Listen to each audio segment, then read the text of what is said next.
Hey guys, welcome back to my channel, and today's video I'm going to take you through some more of this beautiful country called Lithuania. So you've already seen my vlog where I've taken you to Trakai with me, and today I'm going to be showing you all the little places around Vilnius, which is the capital of Lithuania, that you can and should definitely not miss if you are coming down to this beautiful country. So let's go.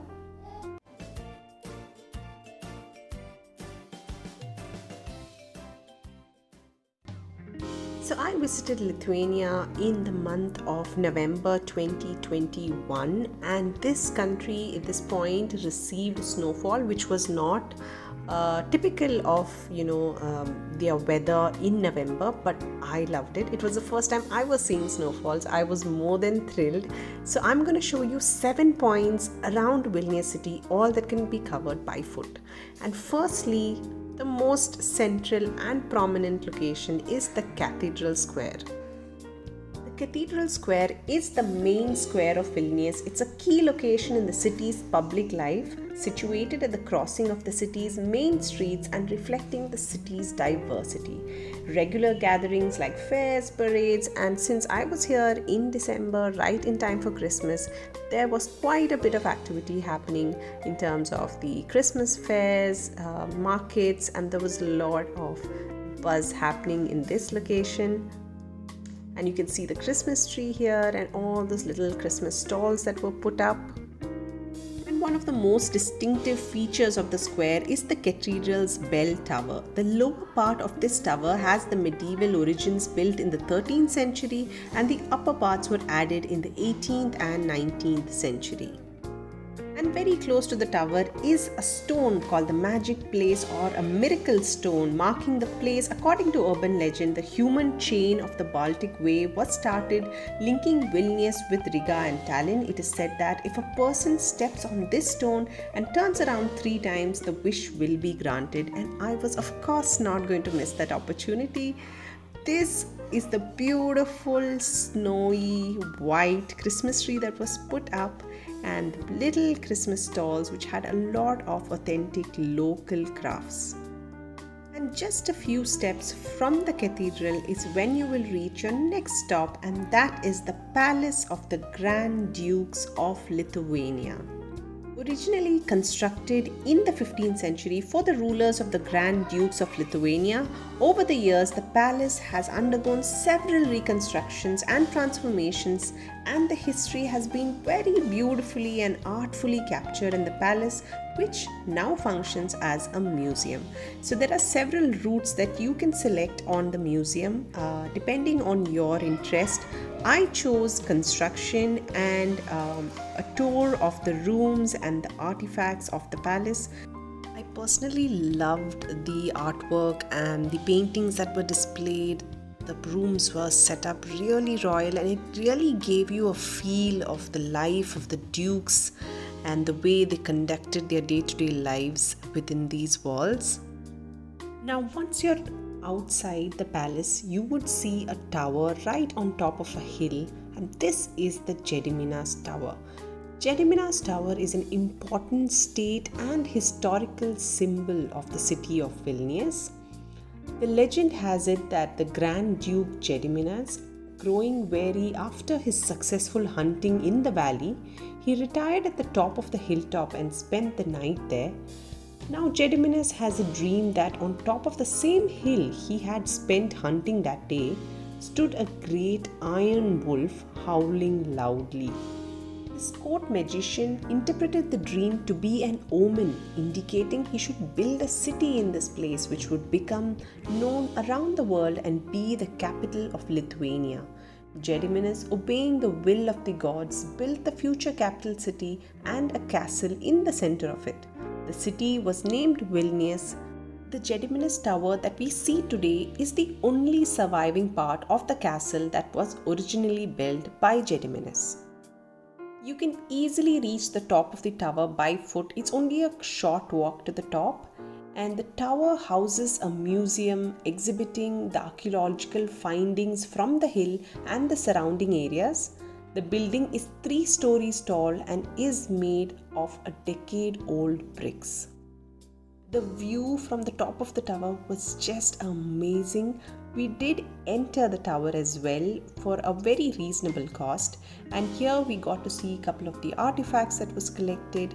There was even a show, a kind of a story which was showed in a very nicely narrated movie-like format, where they show how the castle has gone through the numerous transformations and the battles fought, the lives lost. So it was really beautifully narrated, and they had this in a couple of languages, and they had it in English as well. They also had an entire floor dedicated to the longest unbroken human chain in history, where approximately 2 million people participated from Estonia, Latvia, and Lithuania. It spanned around 675 kilometers, and it was a peaceful protest against the illegal Soviet occupation. But honestly, if you ask me what's the best part of the tower, it is the topmost terrace area, where you get to see a beautiful view of the entire Vilnius Old Town. This would be what I call a winter wonderland.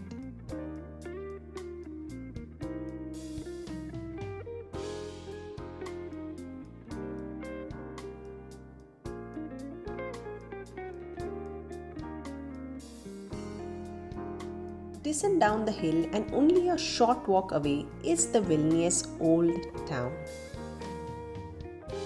Vilnius Old Town is one of the largest surviving medieval old towns in Northern Europe.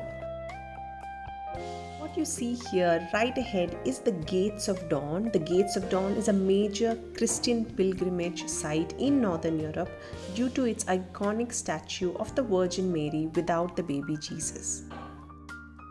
The Pili Street in Old Town is the main artery and the hub of cafe and street market life. In 1994, the Vilnius Old Town was included as a UNESCO World Heritage Site in recognition of its universal value and originality. The Vilnius Old Town was a sight to watch in Christmas. It was beautifully lit up and amazing in the night. The next site you don't want to miss is a little village tucked beyond the river Vilnia, a little place called the Republic of Uzupis. When you enter Uzupis, you will see this little sign indicating a happy smile saying "Always smile," 20 indicating "Go slow." The Mona Lisa reminding you of the little art district that Uzupis is famous for, and the car over the river reminding you that you've now crossed over to the river and you can take your time to explore this beautiful little town.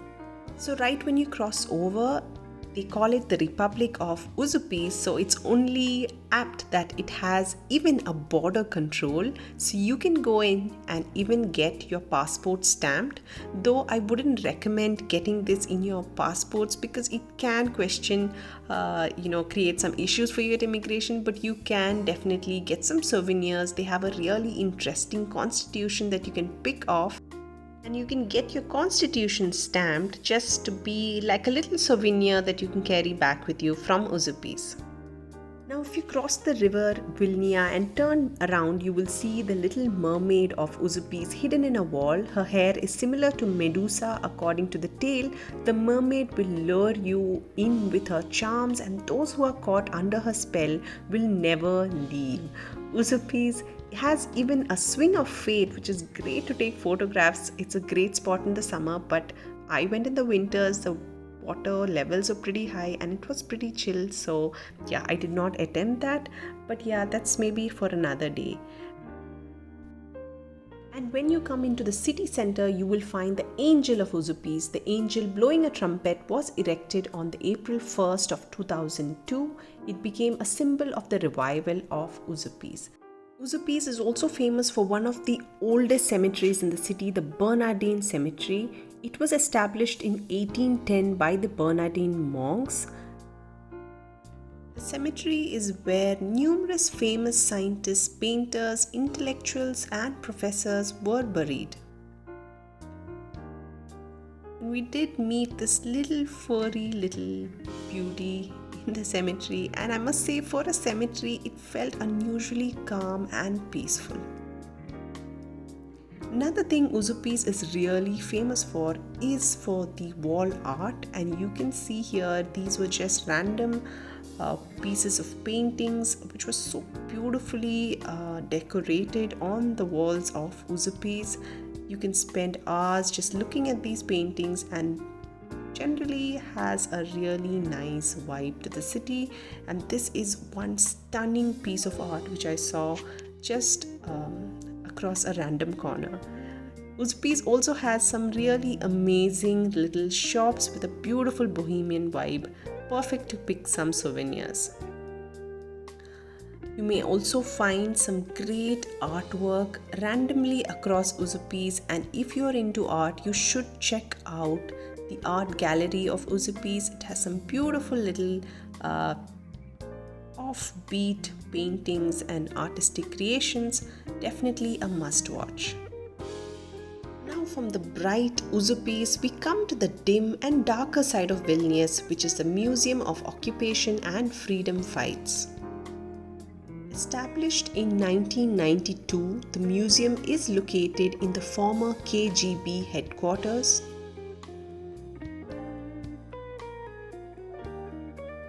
The museum is dedicated mostly to collecting and exhibiting documents related to the 50-year occupation of Lithuania by the Soviet Union, the anti-Soviet Lithuanian partisans, victims of the arrest, deportations, and executions that took place during this period. The museum talks of a really disturbing fate the Lithuanians faced during this era, the resistance they put up, the non-violent forms of resistance in terms of cartoons, poetry, the literature. The museum in itself was very well collated with information and gave a very good picture on the history and the life of the Lithuanians.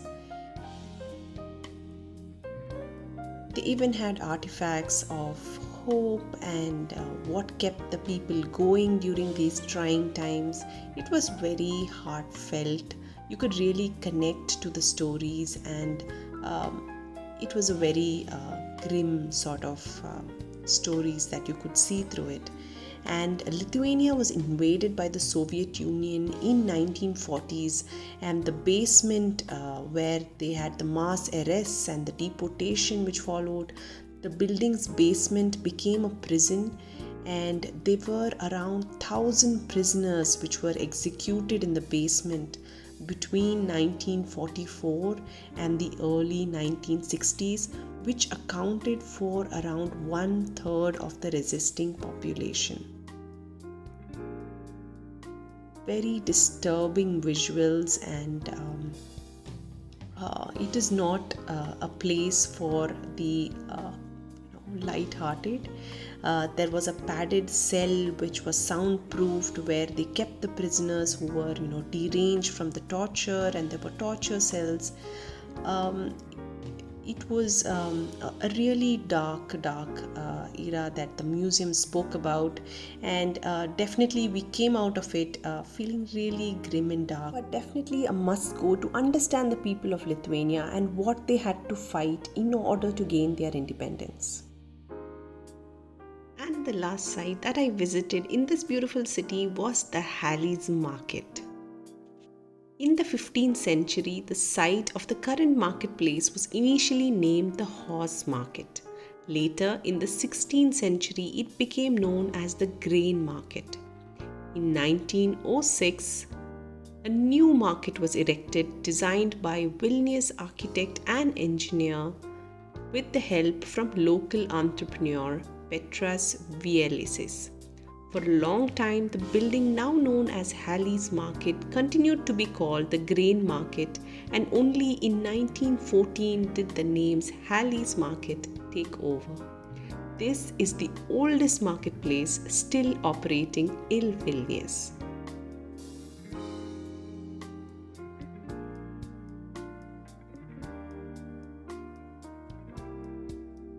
Today, the Halle's Market is a very popular place. Entrepreneurs with original ideas and those selling locally produced organic food with unique recipes willingly settle here. These include bakeries, butchers, as well as cheese, wine, and bagel shops. Everyone will find something interesting and delicious because Halle's market is the place to taste and buy authentic local products. If you are a foodie and love to explore local markets, this is one place you absolutely should not miss. You get to taste authentic local produce, you get to choose, and you can be assured that you are getting some good deals and some amazing products. So we could see some of the local delicacies, some of the local breads, sweets, the fruits, the cured meats, honey. Honey was big in Lithuania. We saw some really flavored, different flavors of honey. They even had clothes and shoes in the market. So there is a lot of stuff that you can pick up from the market. We didn't really pick anything much, but it was just a great place to hang around and get a true sense of the local cuisines and the local culture of the place. So with that, I'm going to leave you with a few visuals of the food that I ate. I hope you enjoyed this video. I hope I was able to give you an essence of Vilnius. I really enjoyed making this video for you guys. I'll see you again next week with a new video. Until then, take care. It's me, Dhivya, signing out.